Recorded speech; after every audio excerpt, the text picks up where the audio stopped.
ठाकुर माँ एवं स्वामी जी के चरणों में अभिनंदन करता है। आज इस शिविर में हम लोग जो सुबह से क्लास कर रहे हैं और अभी जो लोग क्लास करेंगे वो है चरित्र के गुण। तो सबसे पहले हम लोग को यह जानना है कि आखिर ये चरित्र होता क्या है। चरित्र क्या है कि जो हम लोग प्रत्येक जो भी हम लोग कार्य करते हैं वह कार्य करते करते हम लोग का क्या होता है, एक हैबिट बन जाता है, यानी आदत बन जाता है और वही आदतों का समूह को हम लोग चरित्र कहते हैं, है ना। यानी कि the combination of the habits is called character. लेकिन यहाँ हम लोग बात करेंगे, आज हम लोग देख रहे हैं अपने समाज में कि अधिकांश लोग, आधा से अधिक लोग ऐसे हैं जो स्वार्थी बन गए, है ना। लेकिन यहाँ अगर हम लोग बात करेंगे चरित्र, तो यहाँ का जो मनुष्य है आधा से अधिक स्वार्थी बन गए हैं। वे सिर्फ अपने निजी स्वार्थ के बारे में ही सोचते हैं और अपने निजी स्वार्थ में अपने लाभ के लिए दूसरों को हानि पहुंचाना, क्षति करना या फिर उसको प्रताड़ित करने में जरा सा भी संकोच का अनुभव तक नहीं करते हैं। लेकिन ऐसा होता क्यों? ऐसा इसलिए होता है क्योंकि उन लोगों को यह पता नहीं होता है कि आखिर ये जगत क्या है, मनुष्य जीवन हम लोगों को क्यों मिला है और मनुष्य का जो महिमा है उसके विषय में और सच्चा सुख क्या है, इस सब विषयों में उन लोगों को जानकारी नहीं होता है ना। सिर्फ वे अपने आप को सिर्फ सोचते हैं कि बस 3.5 हाथ का मनुष्य, यानी कि जो शरीर है, अपने शरीर को ही सोचते हैं कि हम लोग बस एक शरीर है। और दरअसल में होता क्या कि उन लोग इस बात पे विचार करना सीखा ही नहीं होता है कि आखिर मनुष्य जीवन को भी इतना महान क्यों कहा जाता है और मनुष्य का जीवन सार्थक क्यों होता है। हमारा व्यक्तिगत जीवन है ना, व्यक्तिगत जीवन या पारिवारिक जीवन या फिर सामाजिक जीवन में जितना भी सुख शांति है या फिर दुख है, तकलीफ है या फिर इस समाज में जितना भी लोग हैं उन लोग के आधा से अधिक जितना सबका कैरेक्टर रहेगा, यानी कि जिसका सबका चरित्र में जैसा गुण रहेगा उसको सबको, यानी कि सबको लाभ होता है, सबको हानि होता है। अगर समाज का अधिकांश मनुष्य का चरित्र अच्छा ना हो तो उसका खामियाजा सारा जितना भी समाज में लोग सबको भुगतना पड़ता है ना। तो हम लोग सबसे पहले चर्चा करेंगे कि निस्वार्थपरता क्या है ना। निस्वार्थपरता क्या है कि वही है कि सिर्फ हम अपना ही फायदा के लिए कुछ काम नहीं करेंगे, ऐसा कार्य करेंगे ताकि उसे सबको फायदा हो, है ना। लेकिन आजकल हम लोग देखने को क्या मिलता है कि बहुत सारे लोग ऐसे, जैसे जब पढ़ाई लिखाई करता है फिर वो सोचता है कि जब हम एक अच्छा पोजीशन पे जाएंगे, है ना, तो हम अच्छा से देश का सेवा करेंगे। लेकिन बहुत को ऐसा भी हो रहा है कि जब बड़ा बड़ा पद पे जाने के बाद भूल जाता है कि आखिर जो हम पढ़ाई किए थे पैसा कहाँ से आया था। सोचता है कि सिर्फ ये पैसा मेरे माता पिता देते। लेकिन हम लोग जैसा कि हम लोग जानते हैं कि जब हम लोग एक गरीब से गरीब आदमी भी अगर एक बिस्किट भी खरीदता है तो उसमें टैक्स डालता है। अब एक टैक्स से हम लोग बड़ा बड़ा बिल्डिंग बनता है कॉलेज का, है ना, जो स्कॉलरशिप वगैरह मिलता है सारा वहीं से मिलता है। तो क्या जब भी हमें कोई सफलता मिल जाए, कोई पोजीशन पर चल रहा है तो हमको इसको भूलना नहीं, क्या है, हमको स्वार्थी नहीं बनना है, निस्वार्थ भाव से सेवा करना है। अब यहाँ पे बहुत सारे ऐसे हैं कि सोच सकते हैं हम लोग कि आखिर जितना मनुष्य है समाज में ना, सब अगर अपना अपना स्वार्थ को पूरा करने का कोशिश करे तो बस सबका स्वार्थ पूरा हो जाएगा। लेकिन यह सुनने लगता है कि हाँ हो सकता है, लेकिन ऐसा नहीं है। क्यों? क्योंकि हमारे समाज में, है ना, या फिर हमारे परिवार में जितना भी सदस्य है सबका सामर्थ्य एक सा नहीं होता है और जितना भी इसमें बलवान लोग होते हैं वे कमजोर लोगों को अधिकार को छीन करके अपने स्वार्थ को पूरा करते हैं ना। तो इसमें कहा गया कि जो मनुष्य जीवन का जो सार्थकता है वो दूसरों के भलाई में है। हम लोग का जीवन मिला है ताकि दूसरों का कल्याण कर सके। तो दूसरों को कल्याण करने में जो अपने आप का अपना जीवन को न्यौछावर कर देने में जो सामर्थ्य है वही असली में मनुष्य। उसके बाद हम लोग चर्चा करेंगे, एक है शिष्टाचार। शिष्टाचार क्या है कि हम लोग समाज में रहने वाले प्राणी हैं, है ना। समाज में रहने के कारण क्या है कि हम लोग बहुत प्रकार के लोगों से मिलते हैं। जैसे हम लोग अपने घर में अपने माता पिता, भाई बहन, है ना, सगे संबंधी, टोला मोहल्ला के लोगों से मिलते हैं। अगर स्कूल जाते हैं तो स्कूल के दोस्त से, है ना, कॉलेज के दोस्त से। अगर कोई हम लोग मान लीजिए कार्य करते हैं तो कार्य क्षेत्र में करने वाले लोगों से हम लोग मिलते जुलते रहते हैं। तो क्या कि उनके साथ मेरा जो बोल चाल रहेगा, जो बात व्यवहार रहेगा वो अच्छा भी हो सकता है और बुरा भी हो सकता है ना। तो उसको सही कैसे करेंगे? सही हम लोग इस तरह कर सकते हैं कि इसका धीरे धीरे हम लोग को अभ्यास करना पड़ेगा, है ना। तो शिष्टाचार, और हम लोग पहले देखते थे, पहले के जमाना में क्या होता था कि मान लिया हम लोग कहीं जाते हैं, यात्रा में कहीं जाते हैं, तो कोई जिसको हम नहीं जानते वो भी मिलते थे, क्या होता अच्छा से बात होता था, लगता कि अपना अपना। लेकिन आज कल हम लोग क्या देखने को मिल रहा है कि हम लोग ट्रेन में या बस में यात्रा करते हैं तो बहुत सारे लोग ऐसे होते हैं जिसके मुंह से कटु सब हम लोग को सुनने को मिलता है, और वो मतलब वो दूसरा जन हम ही लोग में से रहते हैं। तो क्या हम लोग को अपने आप को शिष्टाचार का जो मतलब नियम है उसको पालन करना है। शिष्टाचार एक ऐसा गुण है मनुष्य के अंदर जो कि जिसके अंदर शिष्टाचार रहेगा कोई भी कार्य करने में समर्थ हो सकता है ना। उसके बाद हम लोग देखते हैं आत्मसंयम। तो आत्मसंयम क्या है? आत्मसंयम की अपने आप को कंट्रोल में रखना। क्या है कि जैसे हम लोग देख सकते हैं कि आज का मनुष्य बाहरी प्राकृतिक पे कंट्रोल करके एक से एक वस्तु का निर्माण कर लिया है जो उसके जीवन में बहुत हेल्पफुल होता है। जैसे हम लोग देख सकते हैं कि जो सूर्य का प्रकाश है, सूर्य का जो प्रकाश है तो एक सूर्य प्लेट के माध्यम से उसको आने की क्या जो बाहरी जो सत्ता में जो एनर्जी है उसको कन्वर्ट करके क्या कर रहा है कि लाइट जला ले रहा है ना, वॉशिंग मशीन चला रहा है, बड़ा बड़ा मशीनों का मतलब चला लेता है, उससे अपना जीवन बहुत सारा सुख का वह आनंद ले लेता है। तो यह कैसे हो रहा है कि जो बाहरी प्राकृतिक पे हम अगर कंट्रोल कर लिया उनको उसको नियंत्रित करके हम लोग इतना सारा कार्य कर सकते हैं। तो सोचिए अगर हम अपने अंदर की आत्मा यानी आत्मसंयम करके अपने आंतरिक शक्ति को अगर संयम कर ले, अपने आप को कंट्रोल में रखें तो भी कितना लाभ हो सकता है ना। तो आत्मसंयम किए बिना हम लोग कोई भी अच्छा कार्य करने में सफल नहीं हो सकते। तो हम लोग को चाहिए कि अपने आप को कंट्रोल में रखना है ना।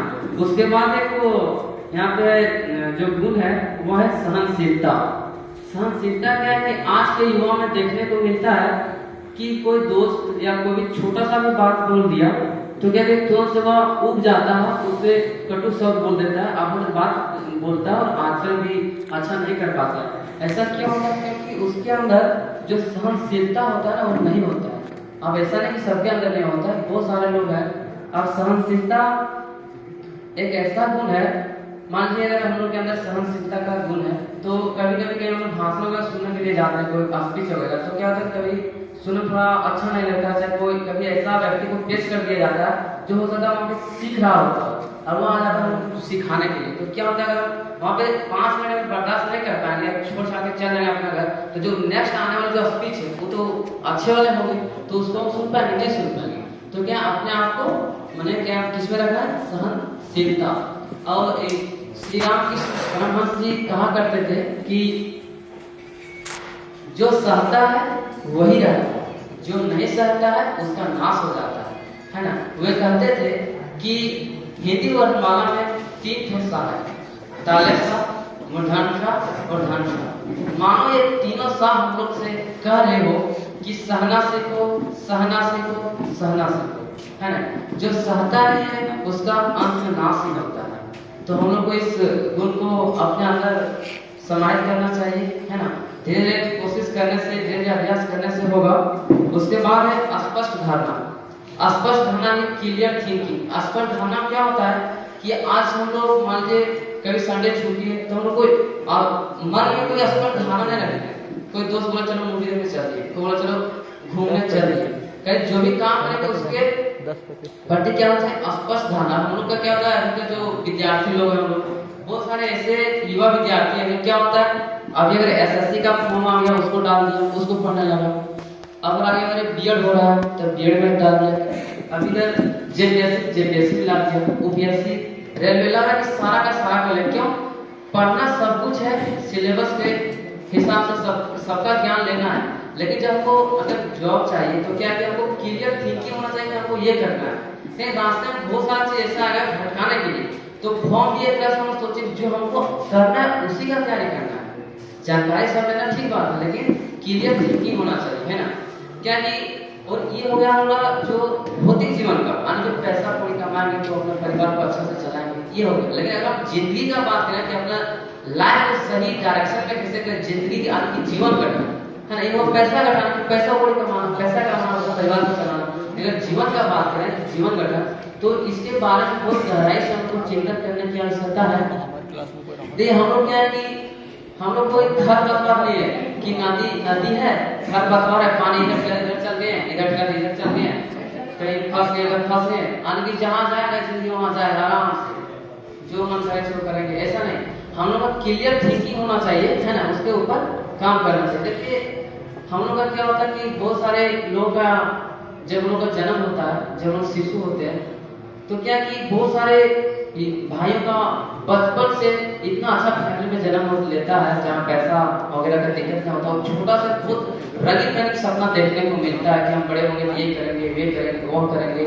और बहुत सारे लोग ऐसे होते हैं जो बचपन से उसको अच्छा सपना देखने में भी उसको कठिन महसूस होता है कि ये सब मेरे लिए नहीं है, कुछ बड़ा चीज है, इससे मेरी जिंदगी नहीं हो सकता।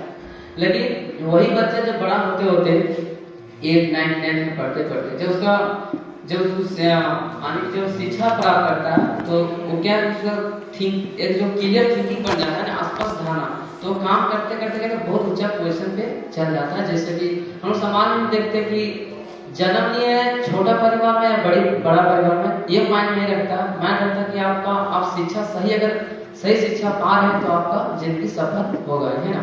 उसके बाद हम लोग बात करेंगे दृढ़ संकल्प, है ना। संकल्प तो हम लोग लेते हैं, जैसे आप यहाँ पे कैंप में आए हुए हैं तो बहुत सारे भाई लोग बोले कि हाँ आज हम जाएंगे घर, कल से लोग फ्रेश हैं, कल से उठेंगे 5 मिनट बनाना करेंगे, उसके बाद कुछ काम करेंगे। आज पूरा संकल्प होकर जाएंगे, लेकिन सभी लोगों से क्या सबका संकल्प होगा, लेकिन सबका शायद नहीं हो सकता। मतलब हम लोग संकल्प ले लेते हैं कि हाँ अच्छा काम करेंगे, लेकिन फिर उस पर क्या करता है 1, 2 दिन, 3 दिन, 4 दिन, 2 महीना, 4 महीना, 1 साल, 2 साल करते हैं और फिर क्या करते हैं, फिर छोड़ देते हैं, है ना। तो ऐसे इस तरह काम करने से काम नहीं चलेगा। हम लोग को क्या है कि दृढ़ संकल्प होना चाहिए, दृढ़ संकल्प लेंगे तभी मेरा कार्य सही ढंग से हो पाएगा, है ना। उसके बाद हम लोग देखते हैं तो है कैरेक्टर है, जो कि चरित्र है, चरित्र का गुण है, वो है उद्यम। उद्यम कहने का मतलब यह है कि मान लीजिए हमको कोई काम करना है, हम लोग ठान लीजिए हमको जीवन अच्छा तरीके से जीना है, अच्छा जीवन गठन करना है ना। तो अच्छा जीवन गठन करना हम ठान लिए, सोच लिए, और उस पर काम करने के लगिएगा तब ना होगा। यानी कि कोई भी काम, जिस कार्य को करने के लिए हम लोग दृढ़ संकल्पित हो गए हैं, है ना, और उसको करने के लिए कमर कस के जुट जाना को हम लोग क्या कहते हैं, उद्यम। यानी कि उद्यम जो है आलस का उल्टा है। आलस क्या बोलेगा, 4 बजे 5 मिनट, अब 5 मिनट सो लेंगे, तब पर अब 5 मिनट ना होगा, 2 मिनट देख कहाँ दिक्कत, इस तरह करके तो मेरा जिंदगी को नाश कर देता है। लेकिन उद्यम क्या है, 4 बजे उठना है तो उठना है, कोई दो मत। तो उद्यम जो है किसका उल्टा है, यानी कि जो आलस है उसका उल्टा है उद्यम, है ना। तो अब उद्यम मान लिया, उद्यम कर लिए, कोई भी काम को चालू कर दिए, हम सोचेंगे हम अच्छा से तैयारी करेंगे और अच्छा चीज का जॉब लेंगे, चाहे तो बिजनेसमैन बनेंगे, चाहे एक अच्छा मनुष्य बनेंगे, और उसमें लोग मान लिया उद्यम करके काम करना स्टार्ट कर दिए। उसके बाद एक और मेरा गुण आता है, वह है अध्यावसाय। अध्यावसाय क्या है कि कोई भी काम है, हम लोग क्या होता कि कहीं मान लीजिए कोई सिलेबस हम देखें, चाहे जीवन गठन में आज यहाँ जाएंगे करना है, उद्यम भी कर लिए, कर लिए। अब क्या है कि उसमें हम लोग लगे नहीं रहे, 2-4 दिन लगे फिर छोड़ के। अगर अध्यावसाय रहेगा तो क्या रहेगा कि जब तक हम लोग को सफलता नहीं मिलता तब तक हम लोग उसमें क्या कहेंगे, उन्हें उसमें लगे रहेंगे, उसको लोग कहेंगे अध्यावसाय। उसके बाद एक और गुण जो हम लोग का वो है धैर्य। धैर्य तो हमको पता है क्या होता है कि हम लोग मान लीजिए जीवन गठन के लिए आ गए हैं कि चलिए सब कुछ कर रहे हैं, कुछ दिन तक किए, कुछ घंटा तक किए, कुछ महीना तक किए, कुछ साल तक किए, सब नहीं मिल रहा है, जीवन गठन हो रहा है, सब काम हो गया, छोड़ दे रहे नहीं करना, तो क्या होगा, इससे नहीं काम चलेगा। यानी कि धैर्य एक ऐसा गुण है जो कि जब तक हमको सफलता ना मिले तब तक हम उसमें लगे हुए रहेंगे। अच्छा हम लोग का जिंदगी जो है, एक हम लोग पढ़ाई लिखाई करके अच्छा जॉब लेना चाहते हैं ना, अच्छा बिजनेसमैन बनना चाहते हैं, यानी कि आर्थिक स्थिति को मदद करने के लिए हम लोग को पैसा का जरूरत पड़ता है ना, मनी का। और एक होता है कि जिंदगी को जो हम लोग का साइड है ना, साइड यानी कि जीवन को गठन करना, तो जीवन को गठन करने के लिए जो कोई जॉब वगैरह है, पैसा कमाने की थोड़ा सा साधन है, यह साइड नहीं है, यह साधन है, साइड करने के साधन है ना। तो साइड करने के हम क्या करते हैं, इसके लिए हम मान लो UPSC तैयारी कर रहे हैं, कोई बैंकिंग का, कोई रेलवे का, कोई टीचर का। तो 2-4 साल किया, मान लीजिए किसी का जल्दी हो जाता है, किसी का जल्दी नहीं हो पाता है, तो अगर धैर्य को छोड़ देता है ना, तो धैर्य को छोड़ना नहीं चाहिए, क्या उसमें लगे रहना चाहिए। तो देखिए ये बात है कि हम लोग एक छोटा सा स्टेज पैसा वगैरह कमाने के लिए जो काम है, उसमें अगर हमको धैर्य को नहीं खोना है, तो सोचिए अगर हम जीवन गठन के बारे में चर्चा करें तो कितना लंबा समय है, ये 2-4 साल का बात नहीं है ना, ये बहुत लंबा समय का बात है। तो हमको क्या कि जिंदगी का यानी धैर्य को खोना नहीं चाहिए, काम करते रहना चाहिए, सफलता मिलते रहेगा, काम करते रहेगा, सफलता मिलते रहेगा, है ना। क्या कि इसमें जो चरित्र के गुण है और 24 मुख्य प्रकार से है, जो स्वामी विवेकानंद जी के द्वारा हमको बताया गया है। क्या कि इसमें समय हमको कम मिल रहा है यहाँ पे, और जो भी चरित्र के गुण है इसमें चर्चा करेंगे रवि भैया।